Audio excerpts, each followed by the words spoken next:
my dear Tan fans. Welcome to another edition of Q&A with Coach Tandar. I hope you guys are having an amazing week so far, and I'd like to get to the next question straight away. Here we go. I'm a very healthy person and take good care of myself with food, exercise, and rest. However, when I get stressed or depressed about a bigger issue, I drink, smoke, and stop working out. I really want to shed this habit as it makes me feel even worse, but I cannot stop. Please give me some pointers. Thanks.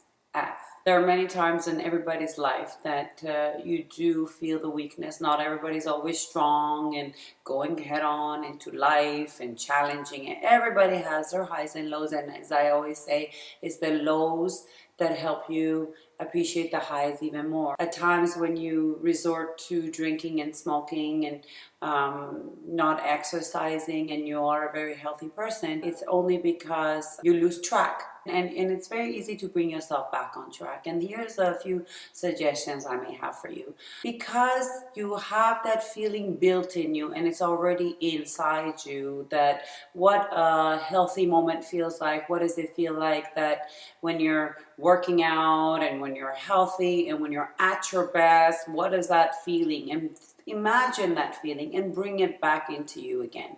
And remember that afterwards, how you felt, the drive you got from it, the motivation, because you've already been there. It's much easier for you to bring it back into your body than someone who has never been there or has a little bit of a glimpses of it. That muscle is still in your body, so you can awaken that. That's one thing you can do. Another thing is, instead of resorting to the drinking and smoking, all that, there are times when you are down and you're sad.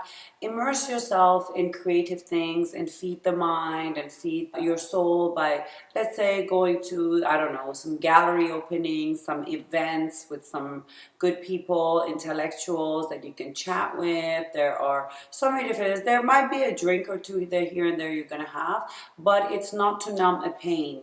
You are using the drinking and smoking to numb the pain instead of feeling it. So if you're not feeling it fully, you're numbing it. That's why it's crucial that you are very aware of not numbing, but going to certain events and just keep feeding yourself with the productive, creative stuff. It might end up in a drink, but it's not because of a habit. You gotta watch out because these lows that you fall into, and many people do as well.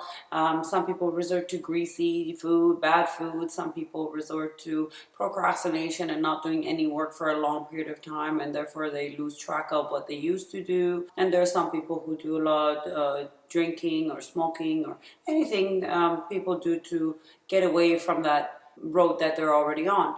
To bring yourself back on that track, you got to make sure that you're not staying in the low for too long, because that can turn into a habit, and that can be something that's going to be harder to get out of once it becomes a habit. So once you're very aware that it's a very short period of time that you're going through that, and you have to build these muscles back up and bring yourself back to that place that you can get back up and get going. It's very, very, very important that you do that. Another good thing to keep in mind is that when you're in a down place and you're deep low and you're, let's say, self-destructing in some sort of way or self-sabotaging where you were before that because you're going through some emotions that needs to go through you, one thing you can think about that helps you get out of that is thinking about people who depend on you, people who need you to be back up. So when you step outside of yourself, you can always bounce back much, much easier than the people who always think about themselves and victimize themselves and only think, why did this happen to me? Here I am in a down low. What you can do is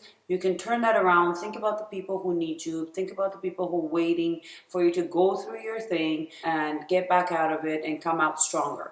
So that would be a good motivation, a good drive to get you out of that hole. And my last tip for you is make sure your environment is clean and tidy. That really helps when you actually clean your environment, your house, your car, your office or wherever it is you're mostly spending time at, when that environment is clean and tidy, it already feels that you're back on track. It already feels that the wheels are turning and you're getting back into that routine again. I am actually a bit of a neat freak myself, so when things get a little bit dirty around me or messy, I know I'm going through a lull, and one thing I do right away is make sure I clean my environment, and I just jump right back on the bus again.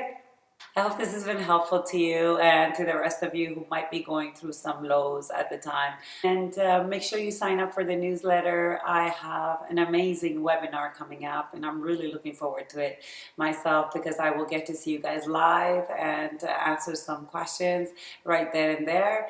And it's about self-love, so hope it interests you enough to sign up. And if the schedule is very difficult for you to get on that webinar, make sure you still sign up for the webinar, as I will make sure that you get a recorded link of it, and we can still do a question and answer via email. And I'm really looking forward to it. Until next week, keep happy and healthy.